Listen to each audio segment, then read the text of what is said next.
Welcome, dear listeners, to another chilling episode of Wicked Whispers, where the shadows come alive and nightmares whisper their secrets.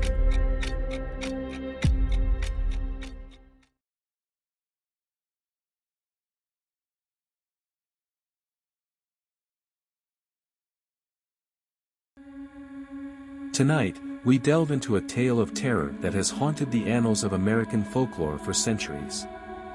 A story of a vengeful spirit that tormented a family on the Tennessee frontier. This is the tale of the Bell Witch. Our story begins in the early 19th century in the rural community of Adams, Tennessee. The Bell family, led by patriarch John Bell, had recently relocated from North Carolina to a picturesque farmstead along the Red River. The Bells were a prosperous and well-respected family in the community, living a life of peace and contentment.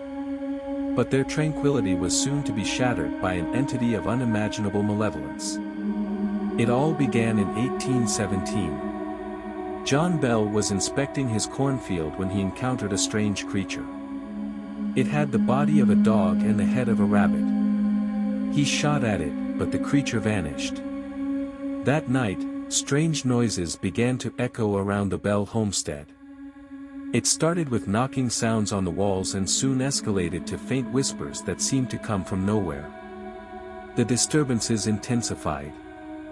Bed covers were yanked from beds, furniture moved of its own accord, and the children woke up with their hair tangled and knotted.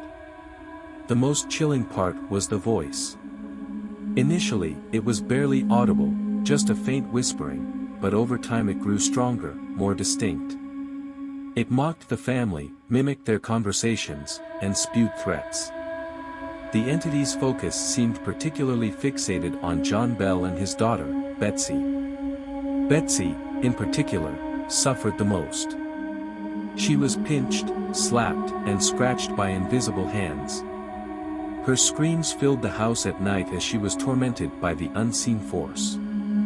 Word of the haunting spread quickly, drawing curiosity seekers from far and wide. Among them was General Andrew Jackson, the future President of the United States, who had heard about the strange events and decided to investigate for himself.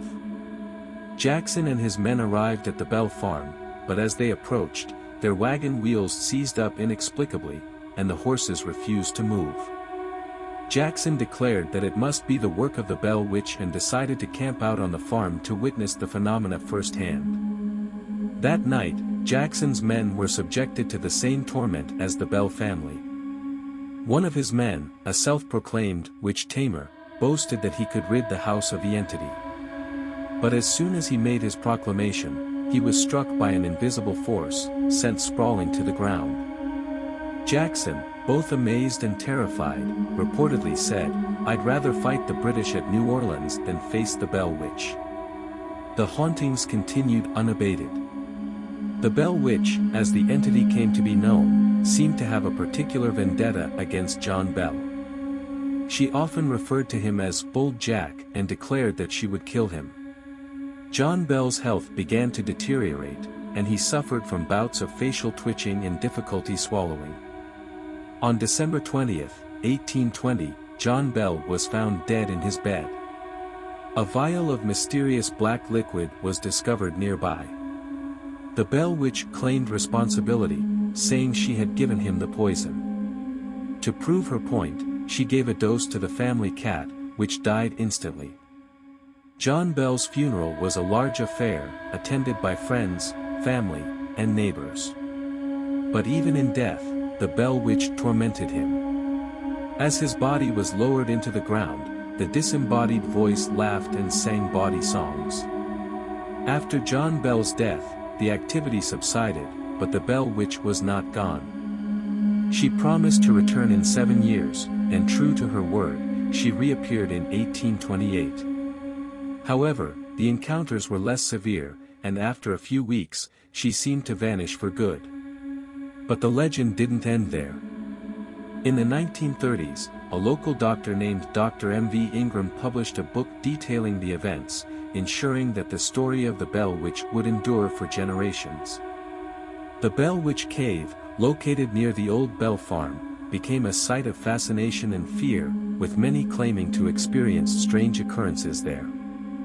The haunting of the Bell family remains one of the most documented and investigated paranormal events in American history. Skeptics have offered various explanations, from mass hysteria to outright fabrication, but for the Bell family and those who witnessed the events, the terror was all too real. The Bell witch's motivations remain a mystery. Some believe she was the spirit of Kate Batts, a neighbor with whom John Bell had a bitter dispute. Others think she was a poltergeist or a demon. Whatever she was, her legacy endures, a chilling reminder of the thin veil between our world and the unknown.